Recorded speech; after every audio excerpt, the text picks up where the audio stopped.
faute de nouveaux mainstream ou de mainstream en quel on a confiance, on se rabat ou on continue de consommer le mainstream d'il y a 10 ans, 20 ans, 30 ans. Après, je pense que ce qui est très nouveau, c'est le fait qu'on va contre-sourcer ces informations-là avec des créateurs de contenu, des journalistes, des experts, qui sont des personnes plus underground. Et je vais prendre juste cet exemple-là, c'est parce que c'est quelqu'un que j'espère que vous recevrez un jour, mais qui est Idriss Aberkan. Et en fait, c'est cette erreur-là de croire qu'il faut être parfait pour être aimé qui est une énorme erreur parce que c'est l'inverse. Ça nous éloigne des gens. Et c'est ça que les youtubeurs et que les créateurs de contenu ont compris et qui les rendent incroyablement dangereux pour les médias traditionnels. C'est l'histoire de la qualification de complotistes, ceux qui disaient à l'époque sans information, mais ils le disaient quand même, que la pandémie venait d'un laboratoire à Wuhan. Quand c'est devenu la version officielle, il s'est passé un truc un peu dingue, c'est-à-dire des gens qui ont condamné le plus fermement du monde toute personne qui émettait cette théorie pour finalement se dédire et que ça soit la théorie officielle. En fait, le fait de se dire tu es d'extrême droite ou tu es d'extrême gauche, c'est juste une manière pure et simple d'échapper au débat et de dire de toute façon t'es un zinzin. Mais pour moi, ni Mélenchon ni Marine Le Pen ne sont d'extrême gauche et d'extrême droite. Pour moi, on est juste la suite logique. C'est pour ça qu'il ne faut pas rentrer dans ce truc de « Ah là là, YouTube, en fait, ils n'ont rien inventé par rapport à la télé. » Mais la télé n'a rien inventé non plus par rapport au spectacle et au théâtre du XVIe siècle et du XVIIe siècle, en fait. Enfin, faut avoir un peu d'humilité par rapport à ça.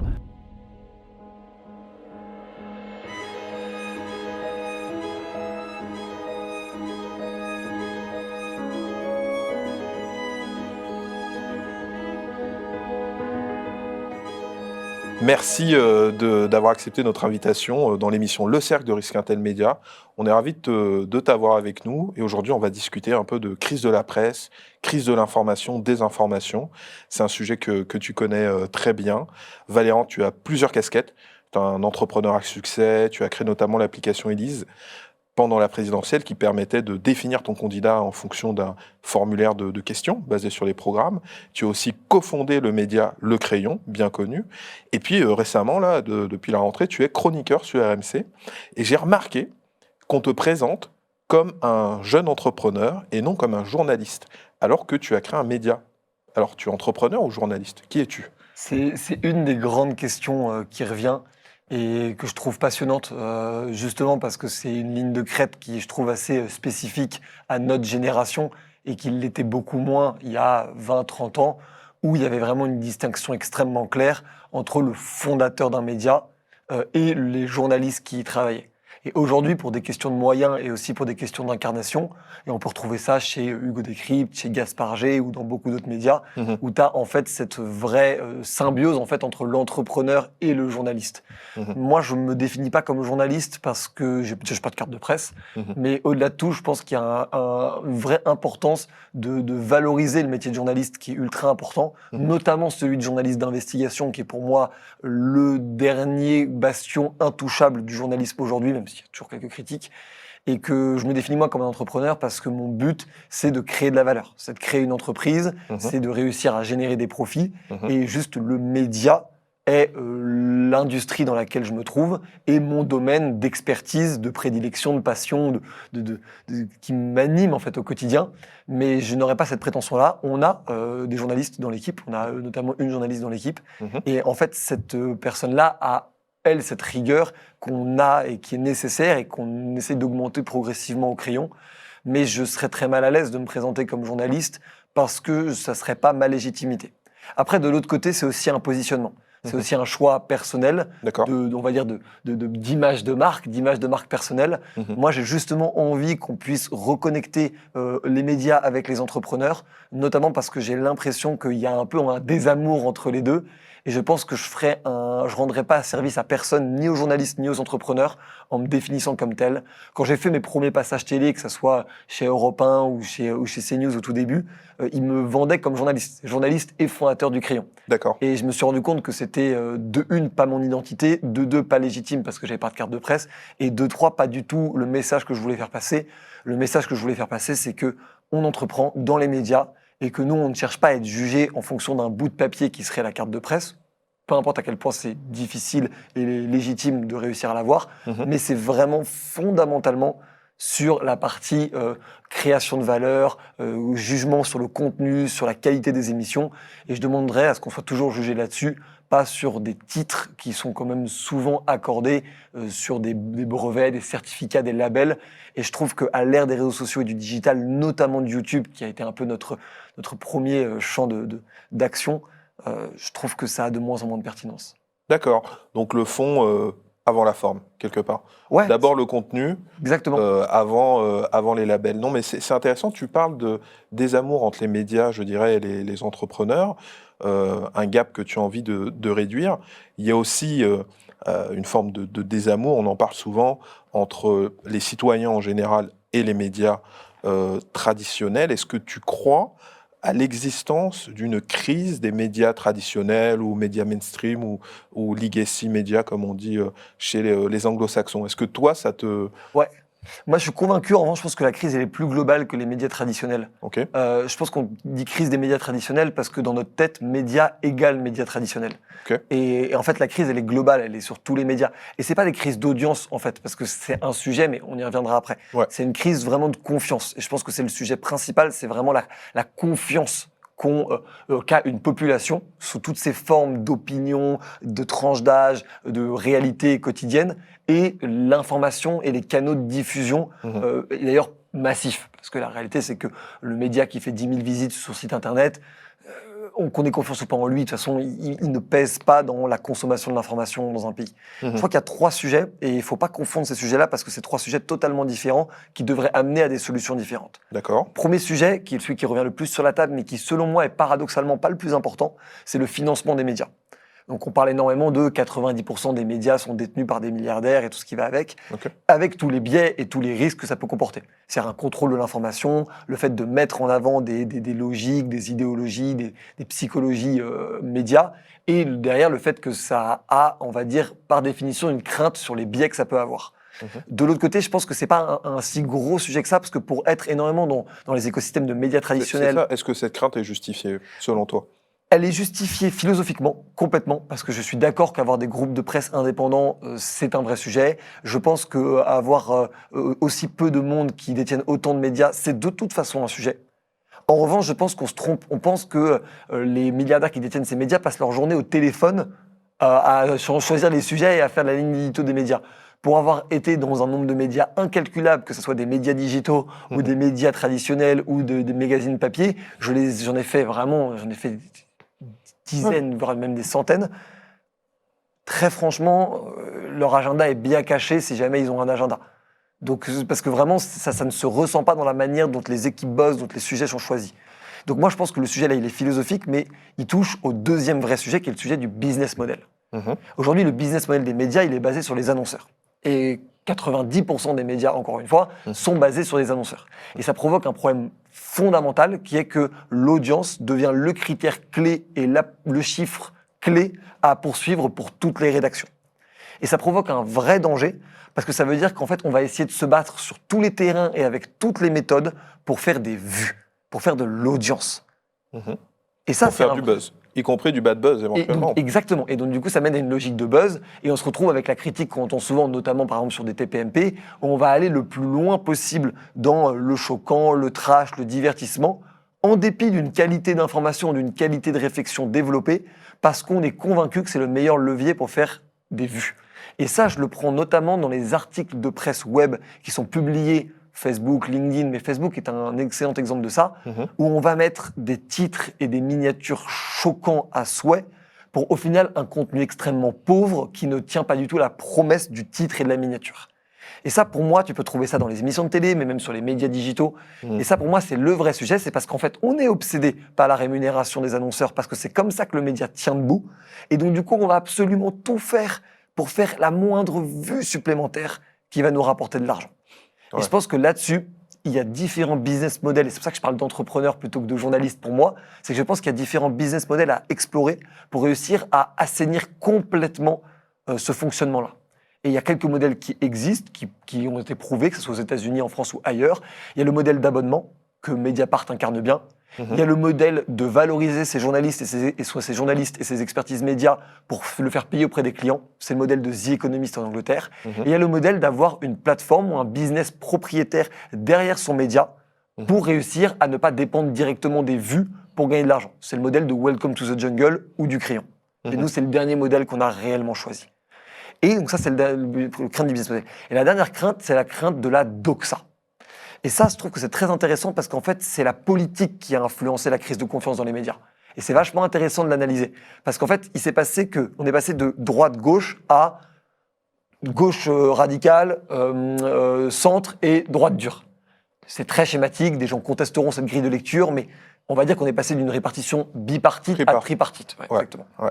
Et que cette répartition-là, elle a fait que la tension éditoriale, elle existait entre, en gros, le PS et l'UMP, et qu'aujourd'hui, cette tension-là, elle existe entre l'extrême gauche, le centre et l'extrême droite. Même si je conteste un peu les termes extrême gauche, extrême droite, mais on y reviendra, je pense, plus tard.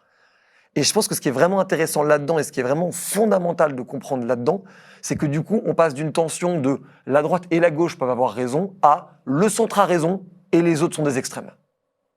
Et ça, les Français ne se reconnaissent pas dans cette grille de lecture. La preuve, si tu cumules Jean-Luc Mélenchon, Marine Le Pen et Éric Zemmour électoralement, c'est plus de la moitié des voix du premier tour.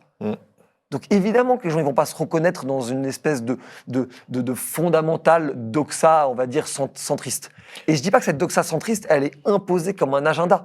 C'est juste que ceux qui détiennent les médias, et c'est là où on en revient au premier point qui est ceux qui les détiennent, ils ne sont pas vraiment Mélenchon ou ils ne sont pas vraiment Marine Le Pen. Mais est-ce que tu ne penses pas aussi que, et après j'aimerais revenir aussi sur ton analyse économique que je trouve assez pertinente, est-ce qu'il n'y a pas aussi une question de sociologie des journalistes, quoi, quelque part? Est-ce qu'on a beaucoup de journalistes qui votent Marine Le Pen ou Zemmour ou Jean-Luc Mélenchon? Est-ce que quelque part, ça aussi, ça ne crée pas un biais dans l'information considérée comme légitime? C'est un très bon point, et je pense que c'est d'ailleurs peut-être le plus gros avantage des médias digitaux et des réseaux sociaux et des chaînes YouTube indépendantes, Risquintel étant un bon exemple même de ça, c'est que dans les médias traditionnels, le nombre de journalistes par rapport aux autres types de médias, l'écrasante majorité des journalistes aujourd'hui sont dans des médias traditionnels, en termes de volume de personnes. Bien sûr. Et il y avait eu cette étude, ce sondage qui avait été fait dans une école de journalisme, je crois que c'est l'IEJ Lille, mais je te retrouverai le lien pour que tu puisses le mettre en description pour être sûr de ne pas dire de bêtises, où ils posaient cette question-là, et ils avaient posé une question qui découlait d'un sondage qui avait été fait auprès des Français. La question, c'était « Souhaitez-vous plus d'immigration en France ?» Et cette question-là, il y avait eu 70-72% des Français qui avaient répondu non. Ils n'avaient pas dit on veut moins ou non, ils avaient juste dit est-ce que vous en voulez plus. Donc 72% avaient répondu non. Okay. Ils avaient posé la question à l'IEJ Lille, qui est considérée comme une des meilleures écoles de journalistes. Il y avait eu 89% de oui. Et donc là, tu as un décalage entre les futurs grands journalistes de notre pays, parce qu'il y a des grands journalistes qui sortent de là. C'est important de le préciser. Peu importe leur considération politique, il y a des grands journalistes dedans.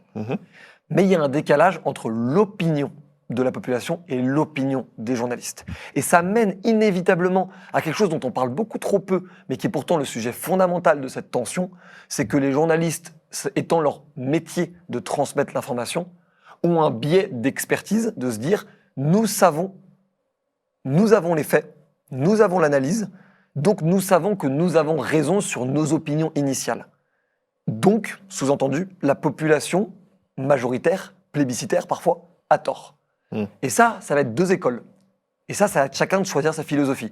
Il y a la philosophie de se dire, nous devons laisser les experts, les scientifiques, les journalistes, les experts, dans le sens le plus global du terme, les juges, nous devons laisser ces gens-là décider à la place de la majorité, à la place du plébiscite, ce qui est bon pour notre pays parce qu'ils ont le meilleur niveau d'information. Et c'est parfois vrai. Et tu as l'autre vision qui est de se dire, même si la majorité se trompe, elle doit décider parce que c'est la souveraineté populaire d'un pays. Moi, je suis plutôt de la deuxième école, c'est mon biais à moi, mais je comprends qu'on soit de la première. En revanche, je ne comprends pas qu'on n'accepte pas que ça soit deux écoles. Que ça soit forcément la plébiscite ou majoritaire ou forcément le gouvernement des experts. Je pense qu'il y a un choix de stratégie, de vision à avoir et qu'il faut assumer ce choix de vision. Le mien, il est clairement autour de, je crois qu'il faut respecter et comprendre et avoir énormément de considération pour les avis, même les moins renseignés de notre pays, parce que c'est selon moi ça la vraie vision de la démocratie. Ok, c'est une vision très libérale, je dirais. Ouais. Mais justement, pour rebondir là-dessus, moi j'ai remarqué une donnée assez paradoxale tirée du baromètre de la confiance des Français dans les médias, justement, qui montre qu'a priori, la presse mainstream, notamment télévisuelle, reste la principale source d'information des Français. Donc la plupart des Français indiquent sont renseignés sur les médias traditionnels. Pourtant, on a 54% des Français qui pensent que la plupart du temps, je cite, la plupart du temps, il faut se méfier de ce que disent les médias sur les grands sujets d'actualité. Donc, on écoute les journalistes pour s'informer, mais plus de la moitié des Français disent qu'on ne peut pas leur faire confiance. C'est paradoxal. Comment est-ce que toi, tu vois ça? Là, tu as évoqué la question, en effet, de la sociologie du monde journalistique, mais comment, qu'est-ce que tu penses de ce paradoxe très français? Alors déjà, tu as raison de le dire, je trouve que c'est très français. On a toujours cette âme un peu contestataire et qui parfois est importante aussi, parce que c'est ça qui nous pousse à plus d'exigences envers nos gouvernants et envers les personnes qui composent les sphères influentes du pays. Je pense qu'il y a deux choses. Déjà, il y a un biais générationnel.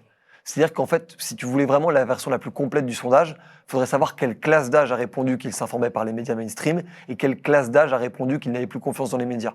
Parce que je pense qu'il doit y avoir aussi un énorme biais générationnel là-dessus. Alors oui, il y a un biais générationnel. Je n'ai pas cité toutes les statistiques, mais tu as tout à fait raison.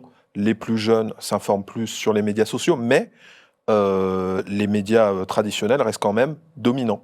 Complètement, et dominant aussi parce que la population française vieillit, en vrai, on a quand même un taux de natalité qui est inférieur à 2, et donc du coup, inévitablement, tu as un peu ce système-là. Mais moi, ce que je pense qui peut être intéressant comme paradoxe à tirer de ça, c'est un paradoxe qui est celui de faute de mieux. Faute de nouveaux mainstream, ou de mainstream en quel on a confiance, on se rabat ou on continue de consommer le mainstream d'il y a 10 ans, 20 ans, 30 ans. Après, je pense que ce qui est très nouveau, c'est le fait qu'on va contre-sourcer ces informations-là avec des créateurs de contenu, des journalistes, des experts, qui sont des personnes plus underground. Et je vais prendre juste cet exemple-là, c'est parce que c'est quelqu'un que j'espère que vous recevrez un jour, mais qui est Idriss Aberkan, qui est quelqu'un qui est extrêmement contesté dans les médias mainstream et dans les sphères, on va dire, médiatiques, un peu très grand public, les grandes puissances médiatiques. Alors ce qui est intéressant, c'est qu'il pourtant, ne l'a pas toujours été. Et il ne l'a pas dit. Parce qu'il a été quelque part créé par les médias traditionnels, comme on dit. Exactement. Mais maintenant qu'il est un peu dans la case des dissidents, presque, en fait, tu vois, d'un certain point de vue, il a gagné énormément en popularité sur YouTube et sur les réseaux sociaux. Il a quasiment 1 million d'abonnés. On se rend pas compte, hein. 1 million d'abonnés pour un mec qui fait des vidéos sur la géopolitique et sur la société, c'est pas rien. C'est très gros même. Et son contenu est très intéressant. Il y a beaucoup de choses très intéressantes qu'il dit. Je suis pas d'accord avec tout, mais beaucoup de choses très intéressantes qu'il dit. Et ce que je trouve très intéressant, c'est que c'est un gars, quand je discute moi dans ces sphères-là, médias, journalistes, énormément de gens pensent beaucoup de bien de lui. Mais c'est devenu difficile de le dire publiquement. Et ça, je trouve qu'il y a un danger avec les médias mainstream dans cette tension entre c'est la source d'information principale, mais en même temps on leur fait pas confiance. C'est le fait qu'ils se retrouvent à être de ceux qui vont un peu dicter qui est fréquentable et qui ne l'est pas. Il y a des raisons parfois qui sont très bonnes de penser que des gens sont infréquentables. Et d'ailleurs, pour moi, c'est des questions qui sont juridiques. On devrait juridiquement sanctionner des gens qui ont menti, sanctionner des gens qui ont escroqué, sanctionner des gens qui ont triché. Et ça, c'est très bien. En revanche, je trouve qu'il y a parfois des sauts d'infréquentabilité qui sont apposés auprès de certaines personnes qui, de mon point de vue, ont fait beaucoup moins grave que des gens qu'on reçoit en grande pompe parce qu'ils sont leaders de partis politiques ou dans le gouvernement.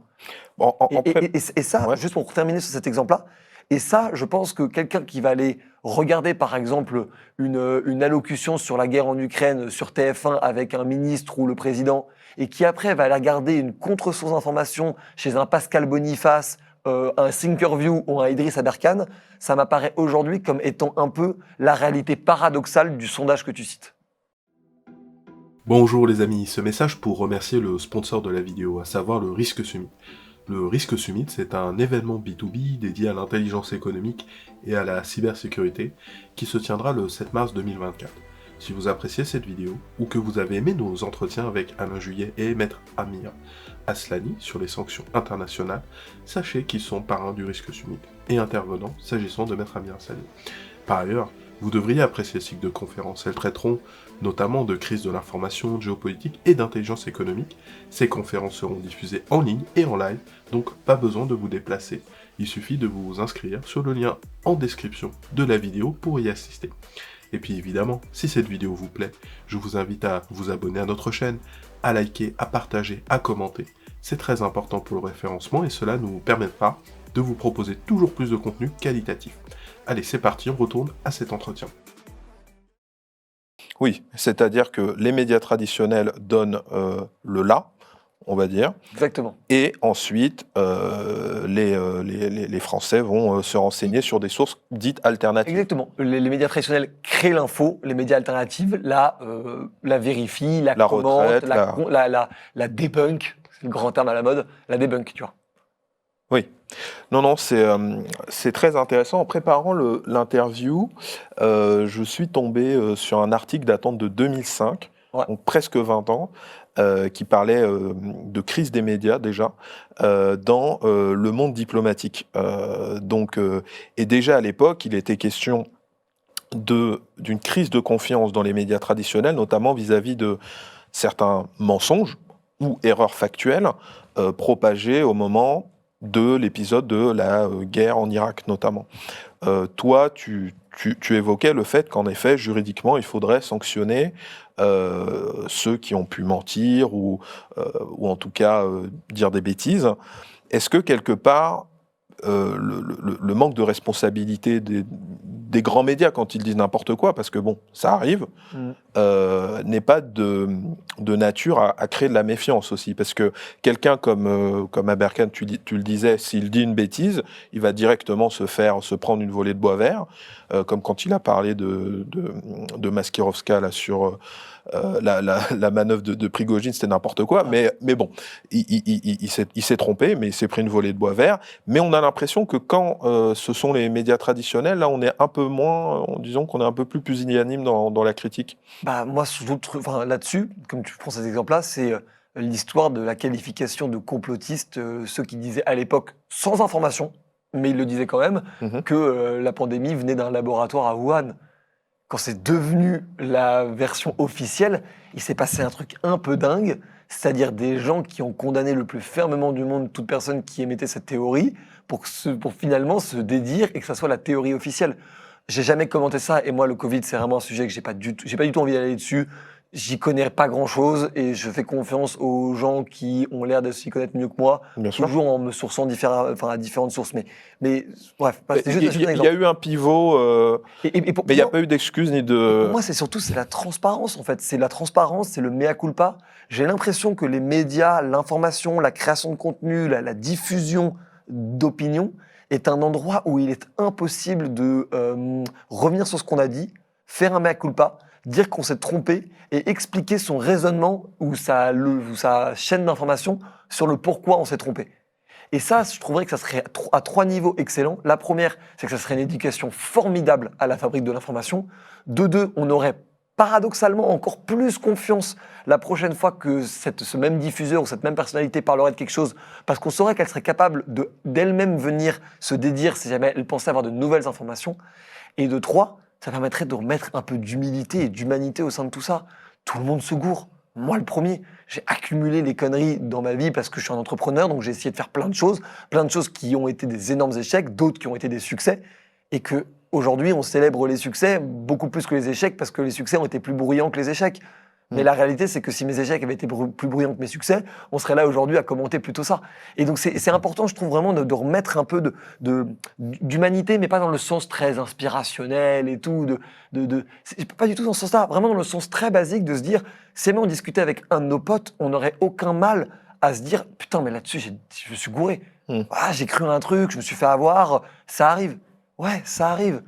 C'est impossible de faire 40 ans de journalisme sans faire une erreur.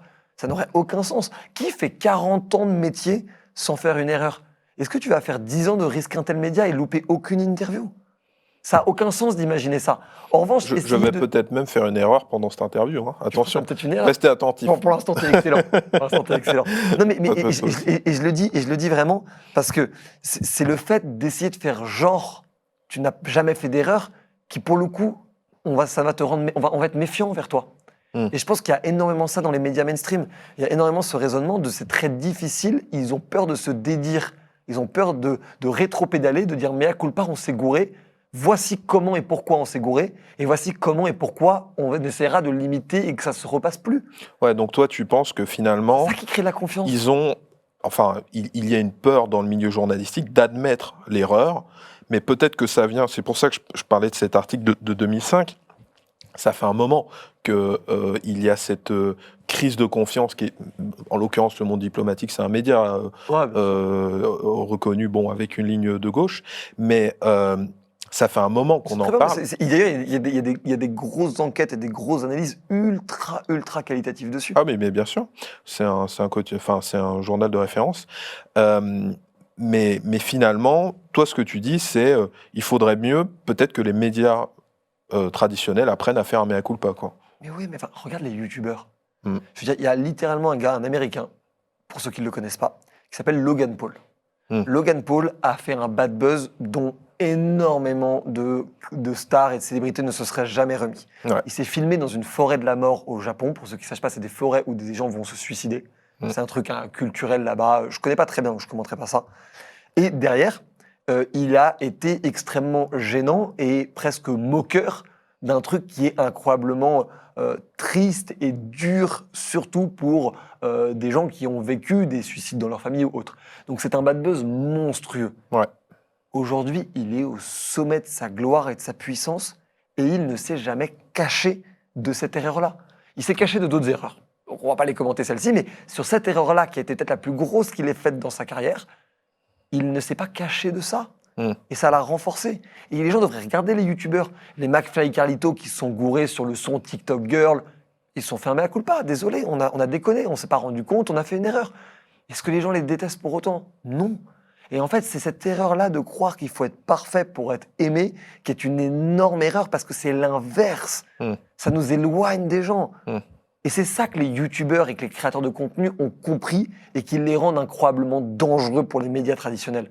C'est parce qu'en fait, ils ont un lien sincère avec leur public, parce qu'ils ont un lien et ils se comportent, et ils ont ce discours comme ils auraient ce discours avec un de leurs amis. Et donc, du coup, ça nous rapproche beaucoup plus d'eux. On a confiance en eux. Et au contraire, découvrir qu'ils nous mentent ou qu'ils nous cachent quelque chose, ça serait ça le crime ultime pour un créateur de contenu, un youtubeur ou un média digital incarné. Ça serait pas qu'il se trompe. Ça serait pas qu'il se trompe. L'erreur est humaine. Tout le monde se trompe. À partir du moment où tu fais des choses, où tu essayes de faire des choses, tu te trompes. Il n'y a que les gens qui font rien qui se trompent pas. Clairement.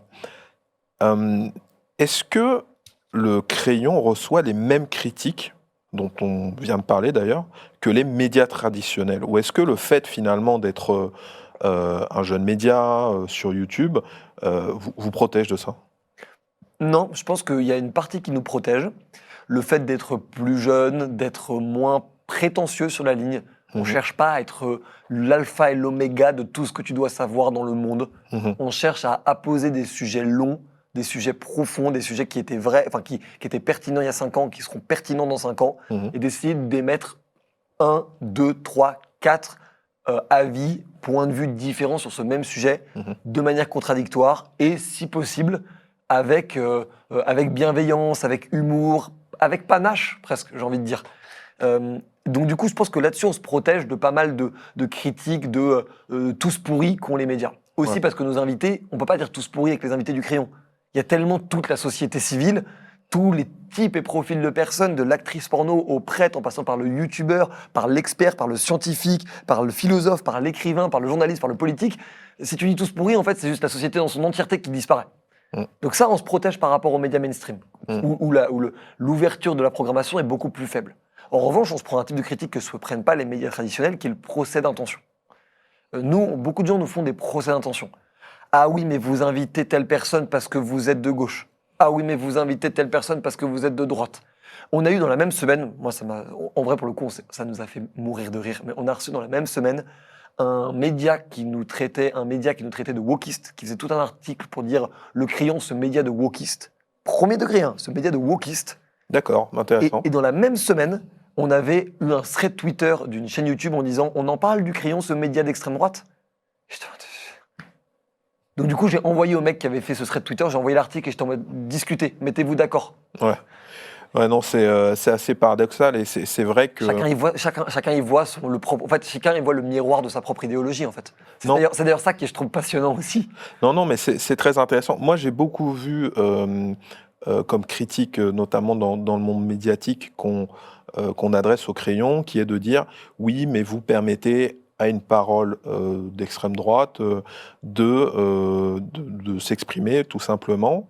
Mais en préparant l'interview, juste avant, tu me disais, mais oui, mais vous avez aussi la même critique vis-à-vis de l'extrême gauche. Donc, est-ce que tu peux me dire là-dessus? Qu'est-ce que ça révèle aussi comme tension?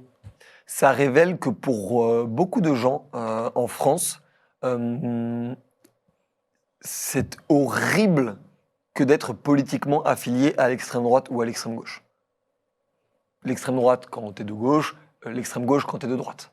Et ça, je pense que le monde média ne mesure pas à quel point l'extrême gauche est haïe d'une très grande partie des Français. Et je pense que la droite, notamment la droite capitaliste, on va dire, ne mesure pas à quel point l'extrême droite est haïe de la gauche. Et je pense que ça, les gens ne se rendent pas compte parce qu'ils discutent assez peu entre eux. Et qu'on va dire la gauche intellectuelle et la droite capitaliste, globalement, elles sont pas très potes, elles discutent pas souvent ensemble. Et je pense qu'il y a énormément de ça. Et moi, ça me marque beaucoup, beaucoup, parce qu'en fait, les gens ne se rendent pas compte qu'ils trahissent leur propre biais en faisant ça. Quand quelqu'un me dit que le Crayon est un média qui penche à gauche, je sais exactement ce que t'es comme idéologie politique. Si tu me dis que le Crayon penche à droite, je sais exactement ce que t'es comme idéologie politique. Ouais. Mais mine de rien, la majorité des gens, surtout des gens plus jeunes, 18, 20, 22, 25, au-dessus de 30, t'as souvent ce biais-là. Mais en dessous de 30, la majorité des gens, ils sont surtout en mode « Putain, ça fait du bien. J'ai pas un média qui veut me dire « Il faut être comme ci ou il faut être comme ça ». Parce qu'il ne faut pas oublier que toute notre génération en a un peu ras-le-bol aussi, qu'on leur dise un peu « fais pas ci, fais pas ça, pense pas ci, pense pas ça ». Ouais, il y a un peu un ras-le-bol. Mais surtout, qui êtes-vous pour dire quoi penser aux gens en fait. Et ça, vraiment, c'est très profondément ancré dans notre philosophie du Crayon, de qui êtes-vous pour dire quoi penser aux gens. Moi, comme disait le chanteur, mais vous n'aurez pas ma liberté de penser. Tu vois. Et c'est important qu'on ait ça. Mais ils ont eu ces impôts, par contre. Ouais. Mais moi j'ai remarqué j'ai une anecdote qui est assez intéressante, c'est que quand je discute par exemple avec des amis de droite, peut-être de droite très dure, ils vont vous dire oui mais je ne suis pas d'extrême droite, pourquoi on dit qu'un tel est d'extrême droite? Et quand vous discutez avec des amis de gauche, qui, par exemple, votent LFI, ils vont vous dire oui, mais LFI, c'est pas d'extrême gauche. Pourquoi on nous dit que c'est d'extrême gauche?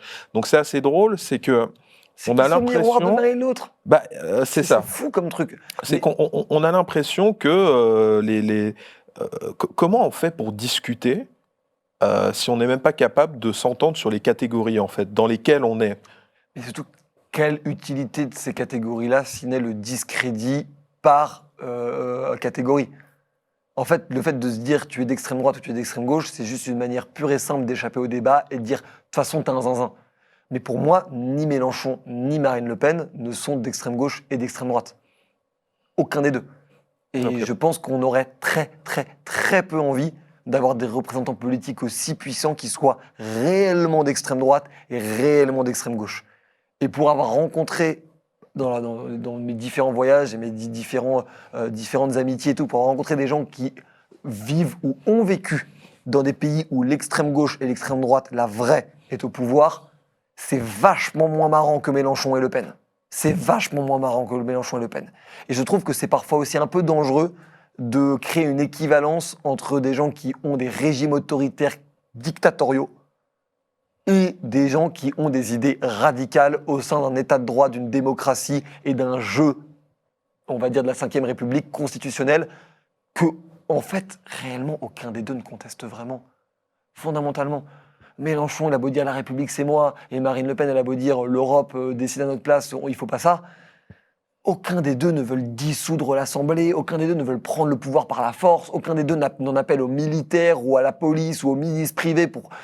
On est très très très très loin de ça. On ne se rend pas compte, mais des pays comme le Brésil, voire presque un peu les États-Unis avec ce qui s'est passé avec l'invasion du Capitole, sont pas très loin de ce genre de truc. Ou en tout cas, sont beaucoup plus proches d'un truc vraiment flippant que ne l'est la France. Aujourd'hui, la colère la plus dangereuse en France d'un point de vue d'ordre social, on va dire, je dis même pas qu'elle est illégitime, mais d'ordre social, c'est une colère qui n'a pas de couleur. C'est une colère gilet jaune, c'est une colère citoyenne, c'est une colère de la France d'en bas, de la ruralité, de la banlieue. C'est une colère sourde, en fait. Et ça, cette colère-là, ils auront beau tenter comme ils veulent de la récupérer, mais il n'y a aucune incarnation politique à cette colère. C'est juste des gens qui se sentent oubliés, qui se sentent laissés pour compte et qui ont l'impression que la seule manière de se faire entendre, c'est la violence. Et ces gens-là, ils n'ont pas d'incarnation politique. Et la réalité, ils n'en auront pas parce qu'ils n'ont même pas de programme. C'est un cri de « ça suffit ». C'est pas un cri de « il faut faire ça ». Et la différence entre la colère populaire et la politique, c'est que la colère populaire dit « ça suffit », l'incarnation politique dit « il faut faire ça ». C'est deux choses très différentes, c'est deux étapes très différentes d'un processus populaire, tu vois. Et c'est important que les gens mesurent ça, parce que sinon on s'en sort pas en fait, sinon on n'arrive pas à discuter. Et moi j'aimerais réellement, j'aimerais vraiment vivre dans un monde où on peut réellement discuter des sujets de fond sans apposer des noms d'oiseaux qui sont censés être disqualifiants et qui, à force de les avoir apposés, ne sont plus disqualifiants pour personne si ce n'est la personne qui le prononce. Non, mais c'est intéressant ce que tu dis, et moi, j'aimerais rebondir sur l'un des formats qui marche le mieux sur la chaîne Le Crayon, qui est celui des face-à-face. Ouais. Et dans les face-à-face, notamment quand ils traitent de sujets politiques, vous arrivez à mettre autour de la table, par exemple, quelqu'un d'extrême gauche face à quelqu'un d'extrême droite. Bon, Oui, peu importe. Jean-Janvier du Boyard. Par exemple. Voilà, peu importe comment l'un et l'autre se définissent, c'est-à-dire que ni l'un ni l'autre ne se définissent comme extrême droite ou extrême gauche, mais bon, voilà. Donc on prendra cet exemple. Mais le paradoxe que moi j'aimerais te souligner, sur lequel j'aimerais te questionner, c'est que quand on regarde ces débats, parfois on a l'impression qu'ils ne discutent pas et que on a invective sur invective. Donc comment est-ce qu'on arrive, parce que j'imagine, en tout cas c'est l'objectif annoncé par Le Crayon, c'est on veut faire se rencontrer, discuter les gens, et quand on prend l'exemple du débat que tu as cité, à la fin c'est oui mais machin est un gauchiste, et puis machin est d'extrême droite, donc j'ai pas envie qu'il s'exprime. Donc finalement il n'y a pas eu il y a eu des mots ont été échangés, n'est-ce pas? Mais Il y a eu un vrai dialogue quand même. Est-ce que toi tu considères qu'il y a eu un dialogue? Moi oui, Ouais. complètement. Je trouve qu'il y a eu beaucoup de points super intéressants qui ont été avancés de chaque côté. Ouais. Et surtout, ça a enfin, selon moi, mis un des sujets du débat de la détestation de l'extrême droite de la gauche et de la détestation de l'extrême gauche de la droite, qui est la gauche qui reproche à la droite ou l'extrême droite d'être égoïste, d'être même cruel dans sa vision patriotique, préférence nationale du monde, et la droite qui dit à la gauche et qui pense de la gauche, mais vous êtes irresponsable dans votre logique humaniste sans limite. Et je trouve que ça, c'est un des vrais sujets fondamentaux de clivage entre les deux, et j'ai l'impression qu'on n'en parle jamais. J'ai l'impression qu'on parle de mesures, qu'on parle de lois, qu'on parle de faits divers, et qu'on parle jamais de cette fondamentale qui est l'un qui a l'impression de raisonner en responsabilité, en disant pensons d'abord aux nôtres et après on pensera aux autres, et l'autre partie qui dit mais comment ça? Vous pensez pas aux autres, donc par définition, mais vous êtes horrible et inhumain. Et je pense que le positionnement qu'on doit avoir sur ces sujets-là, il est sur ce clivage. Est-ce qu'on a l'impression de faire un appel à la responsabilité? Est-ce qu'on a l'impression de faire un appel à l'humanité? Évidemment que c'est beaucoup plus complexe que ça. Je schématise le plus possible. Mais ça, c'est la tendance qui s'est dégagée du débat. Et ça permet aux gens, je pense, aussi de s'aiguiller, Ouais. de se dire, moi, je suis un peu là-dessus, beaucoup là-dessus. Je suis beaucoup là-dessus, un peu là-dessus. Et ça permet d'avoir fondamentalement cet échange d'idées. Et après, sur le débat en lui-même, la réalité, c'est que quand les gens, on sait qu'ils ne seront jamais d'accord entre eux, on n'est pas naïf. On ne fait pas ce débat-là pour qu'ils se convainquent l'un l'autre. On fait ce débat-là pour que toutes les personnes qui ne sont pas 100% d'accord avec l'un ou 100% d'accord avec l'autre puissent bouger sur le spectre. Et la seule spécificité du Crayon par rapport aux autres médias, c'est qu'on s'en fiche du sens dans lequel il bouge. Et c'est ça que les gens n'acceptent pas. Les gens n'acceptent pas qu'on n'ait aucune préférence dans quel côté les gens vont bouger, Que certaines personnes... que les gens vont se rapprocher certaines plus de Louis personnes Boyard ou n'acceptent plus pas. de Jean Jordi sur ce débat-là, Ouais. alors qu'ils étaient plutôt vers l'un ou plutôt vers l'autre et qu'ils ont bougé grâce à ce débat. Nous, on s'en fiche de quel côté ils bougent. Parce qu'on estime qu'à partir du moment où ils se sentent plus à l'aise, plus certains, plus convaincus, parce qu'ils ont l'impression d'avoir plus d'informations et plus d'idées autour de leurs pensées, tant qu'ils agissent en conscience et qu'ils ont un esprit critique aiguisé, nous, on est contents. Et on a fait notre mission. C'est intéressant ce que tu dis, toi qui es de facto quand même un professionnel des médias et de la fabrique de l'information. Je suis devenu, j'ai débarqué un peu comme un amateur au début. Ouais, et bravo. Toi aussi, tu es excellent. On se fait des compliments. Mais Ça des papouilles. voilà. Mais le point, moi, qui m'a marqué en préparant cette interview, j'ai revu un des débats que j'avais vu dans ma jeunesse, mais j'étais pas né quand le débat avait eu lieu. C'est un vieux débat entre Jean-Pierre Chevènement et Philippe Séguin. Alors, il me semble que quand on flatte cette fibre raciste, eh bien, à la fin, on récolte ce qu'on a semé. Bon, j'espère que je pourrai Sur en la passer une, responsabilité, peut-être, sur la responsabilité, c'est chacun son tour, monsieur Séguin. Alors, sur la oui, responsabilité, j'allais vous le dire, monsieur sur la Lénergie, j'allais vous le responsabilité dire. de la montée Allez-y. du Front National. Bien, écoutez, ce que j'observe avec beaucoup d'intérêt à la réponse de monsieur Chevènement, c'est que finalement, les voix de monsieur Le Pen sont visiblement impures lorsqu'elles risquent de se porter sur monsieur Chirac, mais que par une savante alchimie dont je n'arrive pas à trouver le secret, elles se purifient dès lors qu'elles vont chez monsieur Mitterrand. Donc deux hommes qui à Grand l'époque, grand débat, deux hommes qui à l'époque tout opposaient, un homme de gauche, un homme de droite, avec des idées radicalement opposées, et puis aussi un combat politicien derrière, électoral. Et quand on regardait ce débat, on avait vraiment l'impression d'avoir deux intellectuels qui débattaient. Donc, ok, ils n'étaient pas d'accord, ok, ils ne sont pas convaincus l'un l'autre à l'issue de ce débat, mais la teneur de la discussion, malgré leur opposition radicale sur plein de points, c'était une discussion, c'était pas de l'invective. Et moi, ma question, c'est, à l'époque, on n'avait pas encore, tu sais, ce qu'on appelle les éléments de langage, les fameux éléments de langage. Voilà, et je me demande si, au fond, est-ce que ce ne sont pas les éléments de langage qui ont tué le débat politique ? Je me pose la question. C'est une très bonne question. Moi, je pense que c'est le fait de vouloir faire buzzer le moindre mot de travers qui a provoqué les éléments de langage, qui a provoqué l'aseptisation, Donc qui a la provoqué recherche par les l'intérêt, médias du bad buzz. par les médias ou par les commentateurs. Et donc pour se Pas que les médias, défendre... c'est aussi les commentateurs. Ok. Mettons que toi, tu te retrouves dans un débat. Mhm. Tu vas dire un truc qui a dépassé ta pensée. Mhm. Tu voulais dire que la cybersécurité, c'est le sujet le plus important, et tu as fini par dire « Vous êtes tous des grosses merdes, on pourrait vous hacker demain. » Mais premier degré. Et au final, on dit « Comment ça? C'est une menace de nous hacker ?»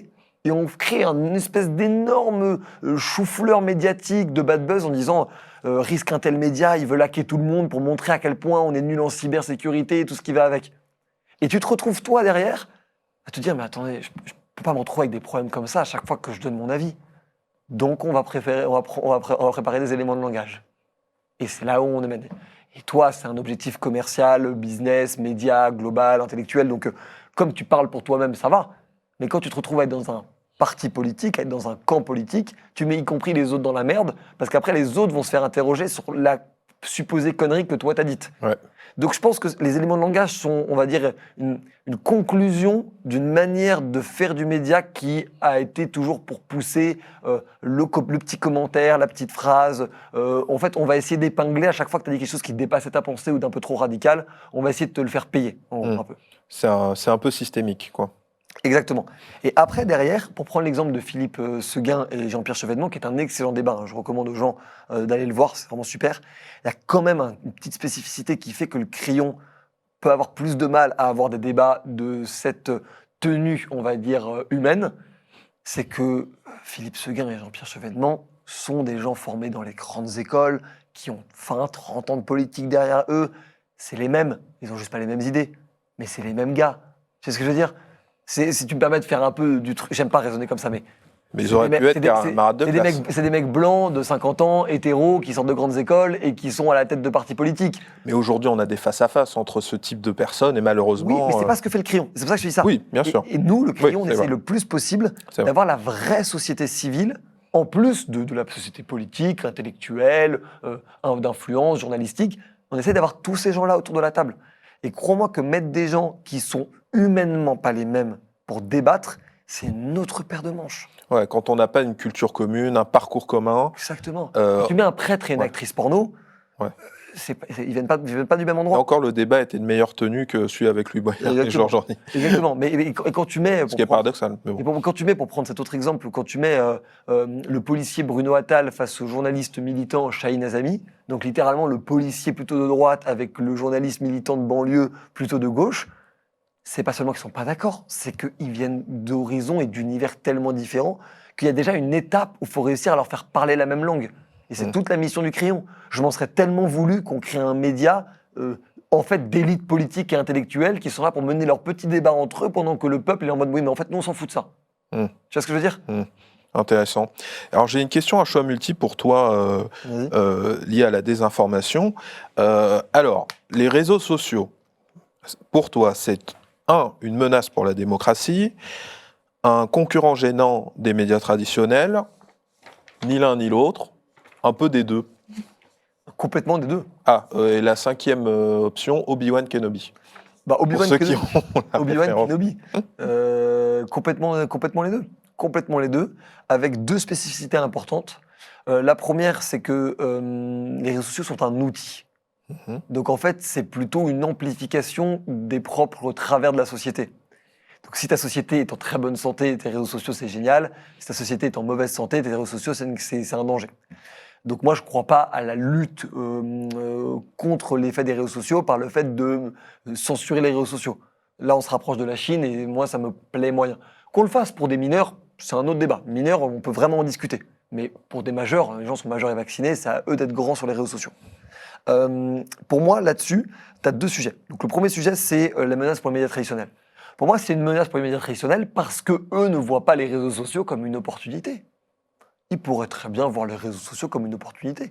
Ça n'a pas échappé à Hanouna, la puissance des réseaux sociaux, et il a basé une grosse partie de la notoriété de TPMP et de sa puissance de feu médiatique au point d'être l'émission la plus regardée des candidats à la présidentielle grâce aux réseaux sociaux. Y compris sur YouTube, il a des scores Sur YouTube. hallucinants. Et ça, c'est très malin. Et ça, c'est pour le coup, donc c'est un danger pour les médias traditionnels qui ne voient pas ça comme une opportunité. Et moi-même, qui suis chroniqueur dans les grandes gueules sur RMC, je discute avec RMC pour essayer de les aider à développer mieux ça sur TikTok et Instagram notamment. Voilà. Intéressant. Deuxième truc, c'est la menace pour la démocratie. On pourrait faire, je pense, 2 heures juste sur ce sujet-là. Mais pour le résumer en une phrase, je dirais, il ne faut jamais accuser l'épée de tuer les gens, c'est les gens qui les tuent. Et je pense pareil avec les réseaux sociaux.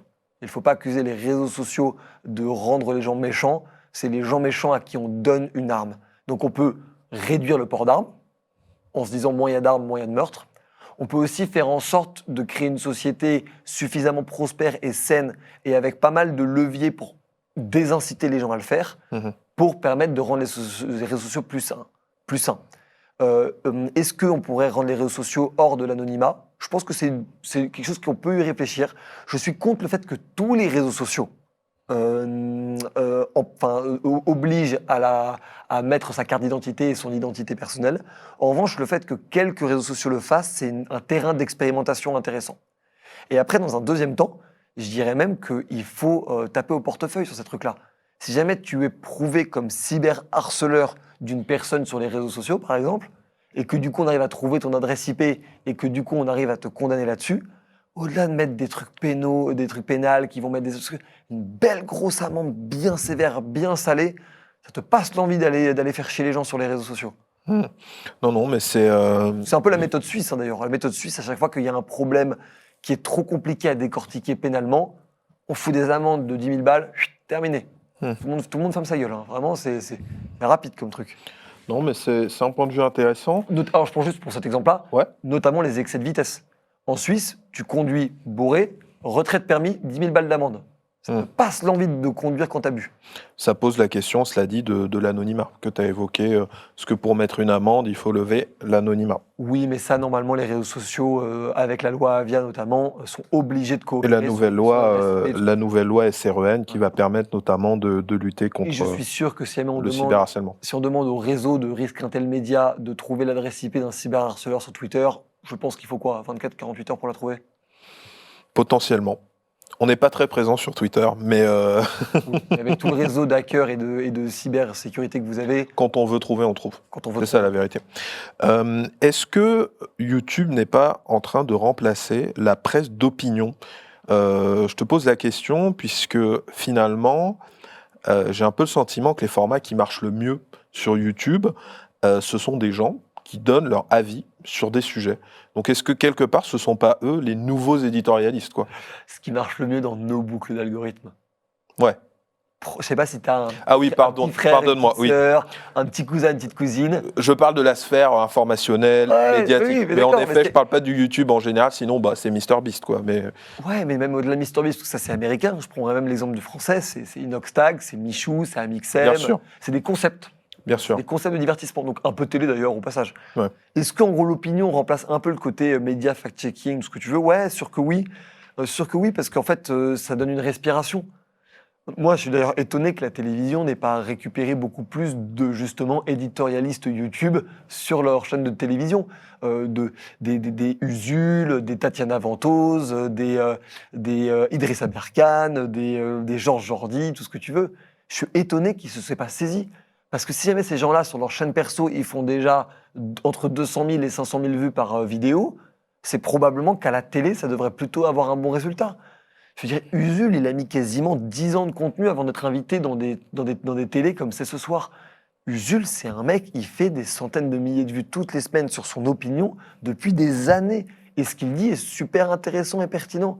Pourquoi Bégodeau a bonne presse dans tous les médias télé et un Usul ne pourrait pas de temps en temps faire un peu d'intérim? C'est dommage. Pareil pour Tatiana Ventose, pareil pour Georges Jordi, pareil pour Idrissa Berkane. C'est dommage, c'est dommage. Pour moi, c'est une opportunité manquée. Mais ça, il faut demander aux programmateurs. De une, et de deux, ne pas oublier que la moyenne d'âge de beaucoup de chaînes de télé fait qu'avoir une Tatiana Ventose, un Usul ou un Georges Jordi à la télévision, tout le monde trouverait ça bizarre parce qu'en fait, le mec de 55 ans, ils seront en mode quoi? Qui sont ces gens? On parle d'animé, on parle de jeux vidéo, on parle de culture pop. Oula, je suis largué. Premier degré, Ouais, non il y a une vraie fracture générationnelle, quoi, en vérité. Parce que ce qu'on observe, en tout cas, moi, c'est ce que je remarque, c'est qu'au fond, est-ce qu'on innove vraiment sur YouTube? Est-ce qu'on n'est pas en train de refaire un peu ce qui se faisait à la télé ou ce qui même se fait à la télé, mais en parlant à une autre audience? Ouais, alors, est-ce qu'on copie ou est-ce que... Non, pour moi, on est juste la suite logique.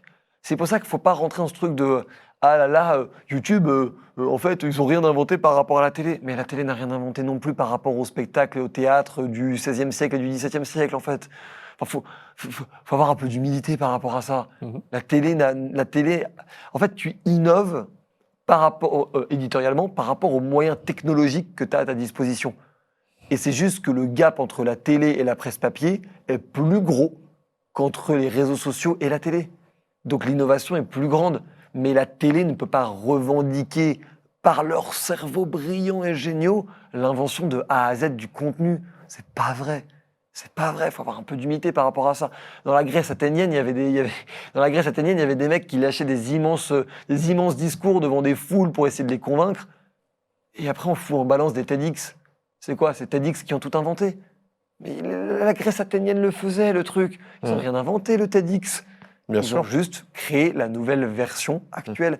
Je crois beaucoup que, en fait, c'est ce qui draine l'innovation éditoriale, l'innovation média, c'est ce que te permet de faire en plus la technologie par rapport à ce qu'il y avait avant. Je répète, l'innovation éditoriale se fait par rapport aux nouveaux moyens technologiques que tu as à ta disposition par rapport à ce qui existait avant. Donc en fait, la télévision, ce que te permet les réseaux sociaux, par exemple, c'est un découpage vertical, par exemple. Ça, c'est innovant. Ça, pour le coup, c'est du jamais vu. Le découpage vertical à la TikTok Insta ou les YouTube Short, c'est du jamais vu. Le fait que YouTube, tu puisses créer de l'interactivité dans du replay, le fait que ça soit pensé comme du replay, te permet d'aller beaucoup plus loin que certains concepts télévisuels aussi. Le fait que l'audience va décider d'elle-même si jamais elle aime ou pas le contenu, te permet de prendre des risques que tu n'aurais jamais pris en prime time à la télévision. Ces mêmes risques qui vont te rétribuer en dizaines de millions de vues quelques mois ou quelques années après si tu as poussé ton concept plus loin. Non, mais c'est intéressant ce que tu dis et ça fait écho un petit peu. J'essaie de relativiser quoi en fait un peu le truc. On n'est pas des, D'ouvrir. on n'est pas des, enfin les youtubeurs, mais d'ailleurs comme les mecs de la télé, sont pas des Elon Musk les mecs. Il faut pas décoller des fusées quoi. L'humilité. Faut que l'industrie, moi le premier d'ailleurs, mais on redescende tous un peu, tu vois. On a le boulard parce qu'on est vu, donc socialement on est reconnu dans la rue, dans des événements, les gens nous balancent des opportunités. Je fais des interviews pendant 1 heure dans des médias comme Risquintel pour essayer de parler de mes idées et de ma vision du monde. C'est ultra valorisant. Mais ça n'empêche pas que je ne fais pas décoller une fusée, quoi. Donc, c'est bien de ne pas avoir le melon. Ton angle journalistique, et là, bon, ça n'engage que moi évidemment, me fait penser un peu à celui de Frédéric Tadei en son temps, qui s'est d'ailleurs pris en fait un peu les mêmes critiques que le Crayon, puisqu'on l'a beaucoup attaqué sur les gens qu'il invitait. Qu'est-ce que tu penses de ce type de journalisme? Et en fait, en te posant la question, je me fais aussi cette réflexion, que ton point de vue en France me semble détonnant, on va le dire, assez atypique, mais c'est aussi ta marque de fabrique. Mais par contre, aux États-Unis, par exemple, c'est un point de vue qui est largement diffusé. C'est assez mainstream, une approche très libérale de la liberté d'expression, même si je ne pense pas que tu ailles peut-être aussi loin que certains aux États-Unis.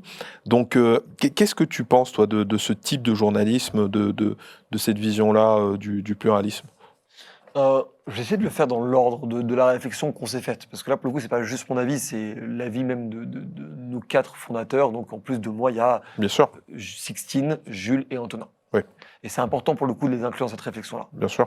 La première sur les États-Unis, et ça me paraît important de le rappeler, et je vais faire un prélude là-dessus, c'est que l'émission, le talk show, l'interview, enfin peu importe comment tu veux l'appeler, le format d'interview qui a les meilleurs scores tout confondu dans le monde et aux États-Unis, c'est pas le CNN, c'est pas Fox News, c'est pas tout ça, c'est Joe Rogan. Ça, c'est important de prendre la mesure de ça aussi. Et il a le double, voire le triple des audiences du numéro 2, qui est une chaîne de télé. Donc il faut prendre l'ampleur du gap que ce gars-là, que je trouve très brillant, a creusé médiatiquement. Est-ce que tu peux rappeler un petit peu qui c'est? Joe Rogan, c'est un ancien humoriste, c'est un ancien présentateur de catch, c'est un ancien un peu sportif, bodybuilder de haut niveau, qui a lancé un podcast qui s'appelle Joe Rogan Experience, où il a reçu des personnes ultra brillantes comme Elon Musk, Naval Ravikant, Jordan Peterson, Alexandria Ocasio-Cortez, Kanye West. Il reçoit vraiment tout le monde. Kanye West, ouais, effectivement. Ok, je suis pas sûr qu'il ait reçu. Il faudrait regarder. Si, il y a même un mème qui tourne beaucoup entre. Ouais, si, il a reçu Kanye West. Donc il y a Kanye West. Bon, tout le monde a reçu Kanye West. Hein.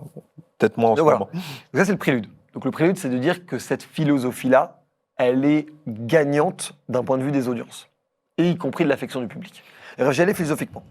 Premier truc, Ce soir ou jamais de Frédéric Tadei était sur le service public et une des meilleures émissions de débat qu'il y ait jamais eu en France. Et que le fait qu'elle n'existe plus a, à mon avis, attristé beaucoup de monde, moi le premier.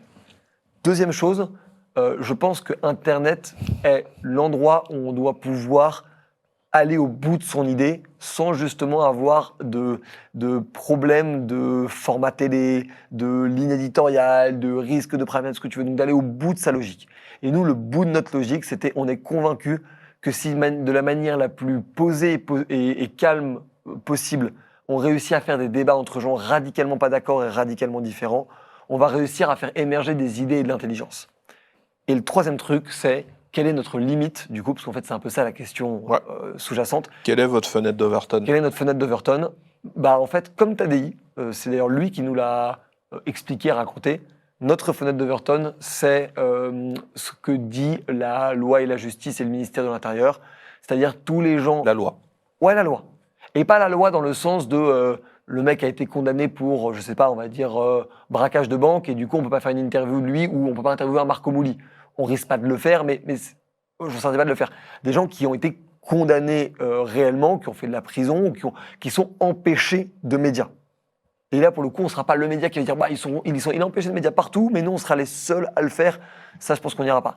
On a reçu les indigènes de la République avant qu'ils soient interdits par le ministère de l'Intérieur. On a reçu Génération Identitaire avant qu'ils soient interdits par le ministère de l'Intérieur. Est-ce qu'on le ferait aujourd'hui, vu qu'ils sont interdits? Je ne pense pas. Voilà, si tu veux une réponse, je ne pense pas. Je ne promets pas non plus, mais je ne pense pas. Alors, dans ton parcours, tu l'as évoqué, et dans celui du crayon, tu as dû affronter des bad buzz, des critiques, et ton positionnement, forcément, t'expose à des volets de bois vert de tous les côtés. En vérité, d'ailleurs, c'est ça qui est assez rigolo. Comment avec tes associés, comment vous gérez, en fait, ces obstacles, ces moments de crise? Est-ce que tu as une war room? Est-ce que vous prenez du Xanax? Comment ça se passe? Parce que les gens, je rigole. C'est un maximum de drogue. Ah bah voilà, je le savais. Voilà. Bon bah mesdames et messieurs, scoop sur le crayon. Mais plus sérieusement, on prend pas forcément, les gens prennent pas forcément la mesure de ce que l'exposition publique peut causer quand il y a de la critique. Sur une personne, en termes de psyché ou quoi. Donc comment est-ce que vous faites pour rester quelque part un peu solide sur vos appuis? Parce que l'avantage, par exemple, quand on est, je dirais, dans les médias traditionnels et qu'on se prend des volets de bois vert, c'est qu'on a quand même une position de domination et d'autorité dans la pyramide sociale. Je suis le présentateur de tel talk-show de qualité, on me critique certes, mais à la fin de la journée, je gagne énormément d'argent, je suis reconnu socialement, je fais partie des cercles élitaires. Je ne dis pas que vous n'en faites pas partie, mais de facto, étant un média YouTube, bah, pour l'instant, vous n'avez pas la même assise que je sais pas, une grande télé ou quoi. Donc comment vous faites pour gérer ça? En vrai, la principale raison pour laquelle c'est pas un si gros problème que ça, c'est l'entourage. On est 4 associés et on s'adore. On a autour de nous des dizaines de personnes, parce que tu fais 4 associés, plus leurs meilleurs amis, plus leurs bons amis, plus les gens avec qui il y a une grosse affection. Beaucoup de monde, en fait, derrière nous. Et que ces gens-là nous aident à relativiser. Et que moi, le moment où je commence à avoir je commence à stresser, le mot est peut-être pas le bon, mais où un bad buzz va commencer à me gêner, c'est quand, de une, ça va toucher d'autres personnes que moi alors qu'ils n'ont rien demandé. Ça va me faire chier. Et de deux, quand des proches, à moi ou à l'un de nous 4, va commencer à dire le bad buzz, tu le mérites pas, mais ouais, là, ce que t'as dit, t'as déconné. Ça veut pas dire que j'ai pas envie de débattre avec lui, mais là, je suis en mode ah ouais, putain, peut-être j'ai fait le con. Mais quand c'est une forme de meute de loups, de gens que je connais pas, il y a cette phrase absolument géniale qu'avait sortie Christian Bale. Si t'as un problème avec moi, appelle-moi. Et si t'as pas mon numéro, t'as pas de raison d'avoir un problème avec moi. Et ça, je trouve que c'est une excellente manière de cadrer un peu la discussion sur les bad buzz.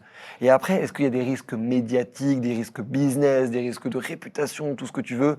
Moi, je crois que les gens, ils oublient les bad buzz aussi vite qu'ils oublient les good buzz, aussi vite qu'ils oublient ce qu'ils ont mangé la veille. Ils ont juste besoin d'une distraction sur le moment ou sur la journée, que ça restera un peu en impact résiduel. Mais pour te prendre un exemple tout con, est-ce qu'on parle encore de Benalla aujourd'hui? Ça avait été une affaire d'État nationale, ça avait fait pendant 2 mois la une de tous les journaux de tous les jours. Aujourd'hui, ça n'existe plus dans notre tête. Je crois qu'il s'est bien converti. C'est pas le petit Valorant Moulet-Berthaud du crayon qui risque de bouleverser le pays ou d'être retenu à la volée de tous. En revanche, ce qui est intéressant, c'est de profiter du bad buzz pour savoir qui sont les gens qui sont nos amis et qui sont nos ennemis. Parce qu'il y a aussi des gens dans les bad buzz qui pensent que « Ah, c'est bon, enfin il se fait attaquer, moi aussi je peux y aller ». Sans comprendre qu'en fait, dans 24 heures, ça sera terminé et la vie sera exactement la même, sauf qu'on saura que tu n'es clairement pas de notre côté ou clairement de notre côté. Parce qu'à l'inverse, il y a des gens qu'on a eu des bad buzz, qui étaient des gens que je connaissais bien, mais pas tant que ça et tout, et qui ont envoyé de la force sur les réseaux sociaux, en perso, auprès d'autres gens, qui ont appelé les gens qui nous critiquaient pour dire vous vous trompez. Là, t'es en mode ok, putain, ça fait vraiment, vraiment plaisir. Et donc je le dis même aux gens, soyez les gens les plus solides en période de bad buzz parce que vous serez toujours gagnants. Parce que les bad buzz, ça dure pas. En revanche, la mémoire que les gens auront de votre soutien pour un bad buzz, il y a des amitiés, des gens, je sais que j'aurai toujours leurs arrières parce qu'ils ont eu les miens à ces moments-là. Et après, plus globalement, j'ai envie de dire, qui peut prétendre avoir un impact sans avoir les problèmes ou les risques qui vont avec. En fait, c'est juste ça. Et aujourd'hui, je pense que les bad buzz qu'on a eus étaient à la hauteur de l'impact qu'on a, c'est-à-dire pas non plus gigantesques et nationaux, et suffisamment massifs pour que ça soit notable, on va dire. Mais franchement, je pense que les gens qui vivent très mal ce genre de choses sont des gens qui sont très isolés, qui sont très seuls. Peut-être, ouais. Donc je pense qu'il y a aussi ce risque de tenir des positions très tranchées ou de faire des choses qui vont cliver si t'es pas bien entouré. Parce que ça, pour le coup, humainement, surtout quand les gens sont fragiles psychologiquement, ça peut être très difficile à vivre. J'ai vu des gens qui ont été dans ces situations-là. Nous, bon... Non, mais intéressant. Tu coupes les réseaux sociaux et ça disparaît, quoi, en fait. Comme quoi. Tu as débarqué sur LinkedIn avec tes associés récemment. Je voulais aborder ça parce que vous cartonnez. Pourquoi investir ce réseau? Pourquoi c'est important? C'est trop bien LinkedIn, en fait. LinkedIn, c'est trop de la balle. En fait, j'aimerais vraiment rendre un peu un petit hommage parce qu'il y a peut-être des gens qui nous regardent qui sont peu dessus et tout. LinkedIn, c'est de la balle, quoi. C'est vraiment, Après, faut suivre les bons créateurs, mais c'est du contenu écrit. Ce qui, dans une ère où tout est vidéo, fait du bien. C'est du contenu professionnel ou intellectuel. Donc, ce que tu lis est souvent détaillé, sourcé, pertinent, pointu. Et les connexions que tu fais sont très faciles parce que comme les gens sont dessus pour faire du business, c'est probablement le réseau social où c'est le plus facile de rencontrer les gens que tu suivais en tant que créateur de contenu. C'est probablement celui où il y a le moins de statut social à avoir des abonnés. Sur Instagram, tu as 2000 abonnés, tu parles à quelqu'un qui a 100 000, il te parle pas. En gros. Sur LinkedIn, tu as 2000 abonnés, quelqu'un qui te parle à 100 000, très grande chance qu'il te réponde. Et ça, c'est ouf. Et ça, c'est vraiment cool. LinkedIn est un bête de réseau social. Et moi, ça me permet, pour être très franc, de pouvoir être à l'écrit, ce qui me fait du bien aussi, parce que je passe tellement mon temps à montrer ma gueule qu'au bout d'un moment, je suis content d'écrire. Et ça me permet aussi de développer des thèses que je peux développer ailleurs, parce qu'en fait, tout le monde s'en foutrait ailleurs, en vrai. Développer des thèses sur l'influence, développer des thèses sur les médias, développer des thèses sur l'économie d'Internet, sur les business des médias, sur la manière dont se structurent les algorithmes, la psychologie derrière son écran. Et ça, c'est des trucs. Enfin, t'imagines si je te fais une vidéo Insta de 2 minutes sur la psychologie derrière son écran, tout le monde s'en fout. Alors que sur LinkedIn, tu tapes 300, 400, 500 likes, tu fais 50 000, 100 000 vues là-dessus, quoi. C'est ouf. Non, mais c'est vrai. D'ailleurs, on vous invite à nous suivre aussi sur LinkedIn. C'est vraiment un réseau qu'on affectionne Yasmine, particulièrement. notamment, qui est beaucoup sur LinkedIn. Et fondatrice de Risquintel Media. Exactement. Tu as ton associé qui est très, très influente sur LinkedIn et qui pose des trucs super quali. Et en parlant de LinkedIn, en regardant tout ce que vous postez, je constate, et c'est quelque chose qu'on ne voit pas forcément sur YouTube, donc c'est aussi pour ça que je voulais en parler, qu'en réalité, le crayon, c'est aussi une galaxie, avec le surligneur, le pinceau. Est-ce que tu peux nous expliquer un peu rapidement ces autres activités Ouais, j'en reviens à... Tu vois, comme quoi on reboucle, c'est magnifique. On revient au tout début de la conversation sur le business model des médias. Nous, en plus du crayon qui fonctionne comme un média digital et une boîte de production et un studio de tournage, c'est-à-dire on gagne de l'argent parce qu'on produit en marque blanche des vidéos dans notre studio ou hors de notre studio avec notre boîte de prod de notre studio, et on gagne de l'argent avec la publicité sur les réseaux sociaux et quelques sponsoring et brand content sur le média pour le coup. Et ça, c'est un peu le modèle, on va dire, d'un Brut ou d'un Loopsider, d'un Neo, donc le modèle un peu classique des médias digitaux ou des youtubeurs. En plus de ça, on a Le Surligneur. C'est une agence de relations presse et de personal branding sur les réseaux sociaux pour les entrepreneurs. faire des entrepreneurs les experts, les leaders d'opinion de leur domaine. Ne pas attendre de se faire inviter. Exactement. Exactement. Ne pas attendre de se faire inviter parce qu'en fait, à moins d'être 1 sur 1000, ça arrive jamais. Donc en fait, créer sa propre marque personnelle pour devenir l'expert de son domaine, créer en gros les Jean-Marc Jancovici, Anthony Bourbon ou Thierry Marx de demain. C'est ça vraiment notre thèse avec le surligneur. Ok. Et il y a Le Pinceau, c'est une agence d'influence et d'intelligence économique pour les grandes entreprises. Ce qu'on fait, c'est qu'on fait comprendre le digital et les jeunes auprès des grandes entreprises et après on leur fait agir dessus. Et dans cet ordre-là, s'il vous plaît. Et là, très récemment, on a racheté un média qui s'appelle Les Pépites de France, qui est un média patrimoine tourisme, qui est un média avec 1,8 million d'abonnés, une application avec 350 000 utilisateurs et une série de livres qui sont les 3e dans la niche tourisme derrière le guide Michelin et Stéphane Bern. Et donc voilà, pour vraiment étendre cette galaxie, parce qu'on a vraiment envie de réconcilier les Français avec les médias et on pense que c'est avec des business models sains et transparents, parce que beaucoup de médias ont des types de business que je vous cite, mais ne le disent pas sur caméra. Moi, je le dirais toujours sur caméra. Je ne veux pas me cacher de développer une boîte rentable et compétitive. Et j'ai envie, au contraire, que ça soit la raison principale que les gens croient à la sincérité de notre édito, à la sincérité de nos contenus, à la sincérité de notre discours. Parce qu'on ne cache rien et qu'on n'a rien à cacher. Et j'ai envie vraiment d'avoir cette vision-là de la construction en public, du building public, comme disent les Américains, pour que les gens n'aient aucun doute sur à quel point on est solide et costaud sur ce qu'on fait, parce qu'on n'a rien à cacher, donc personne ne peut avoir de dossier sur nous. Valérand, merci. Merci Jérémy. On était ravis de te recevoir dans cet épisode du Cercle. Si vous avez aimé, évidemment, je vous invite à liker, à appuyer sur la petite cloche, à commenter cette vidéo. La force. Envoyez-nous de la force.